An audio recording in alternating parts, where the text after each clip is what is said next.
عمل ہم دیکھتے ہیں. سب سے پہلا عمل جس عمل کے کرنے سے فرشتے نازل ہوتے ہیں، فرشتے آ جاتے ہیں، وہ عمل کیا ہے؟ ٹھیک، تو سب سے پہلا عمل یہ ہے جس کے کرنے سے انشاءاللہ جس فرشتے نازل ہوتے ہیں، وہ ہے کہ باوضو سونے سے فرشتے نازل ہوتے ہیں. سونے کو انسان جا رہا ہے، کیسے سونا ہے؟ وضو کے ساتھ سونا ہے. بہت مشقت کا کام نہیں، سوائے کسی کے پاس اگر پانی نہ ہو تو، ٹھیک، ورنہ کوئی مشقت کا کام نہیں. انسان نے وضو کیا، اور آج کل تو الحمدللہ میں سمجھتا ہوں ہیٹر کے ساتھ ساتھ کولر بھی ہوتے ہیں حمام کے اندر، کی ٹھنڈا پانی بھی ہو اگر گرمی زیادہ ہو تو، اور گرم پانی بھی ہو اگر سردی زیادہ ہو تو مشقت کم ہوتی ہے. لیکن ہو سکتا ہے کبھی مشقت ہو یا پانی نہ ملے، تو انسان اگر وضو کر کے سوتا ہے، اور اگر اس حدیث کے عمل کے مطابق کہ اس سے تو فرشتے نازل ہوتے ہیں، تو پھر میں سمجھتا ہوں یہ بہت ہی جو ہے نیکی کا اور برکت کا باعث بنتے ہیں. چونکہ فرشتے ہر کسی کے لیے نہیں آتے. بات یاد رکھ لیجیے، یہ بات بھی بہرحال یاد رکھ لیجیے، فرشتے ہر کسی کے لیے نہیں اترتے ہیں. جن سے رب راضی ہوتا ہے، آیت ہم دیکھ چکے، جن سے رب راضی ہوتا ہے انہی کے لیے اترتے ہیں. تو لہٰذا باوضو ہو کر جو شخص سوتا ہے، فرشتے اس کے لیے اترتے ہیں اور نازل ہوتے ہیں. صحیح الجامع کی روایت ہے، نبی اکرم صلی اللہ علیہ وسلم نے فرمایا، عبداللہ بن عباس رضی اللہ عنہما اس کے راوی فرماتے اور کہتے ہیں، اللہ کے رسول صلی اللہ علیہ وسلم نے فرمایا اور کہا، ان جسموں کو پاک کرو، ان جسموں کو پاک کرو، صاف کرو، دھو، اس کا معنی ہے پاک کرو، اللہ تعالیٰ تمہیں پاکیزگی عطا فرمائیں گا. اگر جسموں کو پاک کرو گے تو اللہ پاکیزگی اعمال کے اعتبار سے، سوچ اور وچار کے اعتبار سے بھی انشاءاللہ عطا فرمائیں گا. تو اسلام میں پاکیزگی بڑی اہم چیز ہے. اور جب میں پاکیزگی کی بات کر رہا ہوں تو اپنے گھر کے حد تک کی پاکیزگی کی بات نہیں ہو رہی ہے. پاکیزگی اپنے جسم کی، پاکیزگی جہاں ہم رہتے ہیں اس کی، پاکیزگی ہمارے محلوں کی، پاکیزگی جو ہمارے شہروں کی، اور پاکیزگی ہمارے ملکوں کی.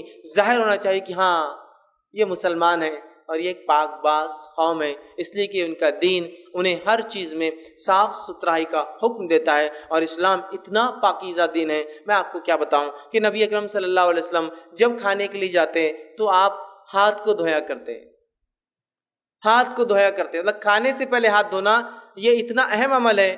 یہ میں اس لیے آپ کو رکھ رہا ہوں کہ دنیا کے اندر یونیسیف کی طرف سے یا ورلڈ ہیلتھ آرگنائز ہو کے طرف سے ایک دن دنیا بھر میں منایا جاتا ہے، ہینڈ واشنگ ڈے، تاکہ لوگ عادی ہو ہاتھ دھو. چونکہ اکثر لوگ بغیر ہاتھ دھوئے کے کھانا کھاتے ہیں، اور اکثر بیماریوں کی وجہ سائنسی اعتبار سے بغیر ہاتھ دھوئے کے کھانا کھانا ہے. تو ایک دن ہے پورا سال میں منایا جاتا ہے، صرف ہاتھ دھونا سکھایا جاتا ہے اس دن. ہمارے دین نے تو سکھا دیا کہ ہمارے ربی تو 5 وقت وضو کے علاوہ، غسل کے علاوہ، کھانے سے پہلے ہاتھ دھوتے، اور صفائی پاکیزگی کا تو یہ معاملہ ہے. تو ان جسموں کو پاک کرو، اللہ تمہیں پاکیزگی عطا کرے. جو بندہ بھی طہارت کی حالت میں سوئے، یقیناً ایک فرشتہ اس کے ساتھ رات بسر کرتا ہے. جو انسان وضو کے ساتھ، طہارت کے ساتھ سوئے تو اس کے لیے ایک فرشتہ رات بھر ساتھ بسر کرتا ہے. جب بھی وہ شخص رات کی کسی وقت کروٹ لیتا ہے، ادھر سے ادھر یا ادھر سے ادھر ہوتا ہے، تو فرشتہ کہتا ہے اے اللہ اپنے بندے کو اس کو معاف فرما دے، یقیناً یہ وضو کر کے سویا تھا. سبحان اللہ، وضو کر کے سویا، رات میں کروٹ لے رہا ہے، آرام اس کو مل رہا ہے، ایک فرشتہ تعینات ہے رات بھر دیکھ رہا ہے. جب بھی اس نے کروٹ بدلی وہ اللہ سے دعا کرتا ہے اللہ اس کی مغفرت کر دے، اس کو بخش دے. وجہ یہ وضو کر کے سویا تھا، تیرا پاکیزہ بندہ ہے. دیکھیے کتنی بڑی بات ہے، صرف وضو کر کے. اور یہ وضو کر کے سونا یاد رکھیے اس حالت میں بھی ہے کہ اگر آپ کو غسل نہ بھی ہو تو، اس لیے کہ وضو ایک مستقل عبادت ہے. غسل ہونا نہیں ہونا ایک دوسری چیز ہے. حالانکہ غسل اگر نہ ہو تو وضو سے آپ عبادت نہیں کر سکتے، لیکن وضو خود عبادت ہے. نبی اکرم صلی اللہ علیہ وسلم جنابت کی حالت میں ہوتے، جنوبی ہوتے، لیکن آپ جب اپنے بیویوں سے ملتے تو سونے سے پہلے آپ نے فرمایا اگر غسل نہ کر سکے تو وضو کر لیا کرو. اس لیے کہ جنوبی مطلب جو آدمی جنابت کی حالت میں ہوتا، بیوی سے ہم بستری کیا ہوا ہوتا ہے، فرشتے اس سے دور بھاگتے ہیں، لیکن وضو کرنے سے نزدیک آ جاتے ہیں. تو وضو کر کے آپ سوتے ہیں، وضو مستقل عبادت ہے. تو وضو کا معمول رکھیے، وضو سے سویا کیجیے، غسل ہو نہ ہو، عورتیں ناپاکی کر لیکن وضو کر کے سوئے. حدیث میں وضو کرنے والے کی فضیلت ہے.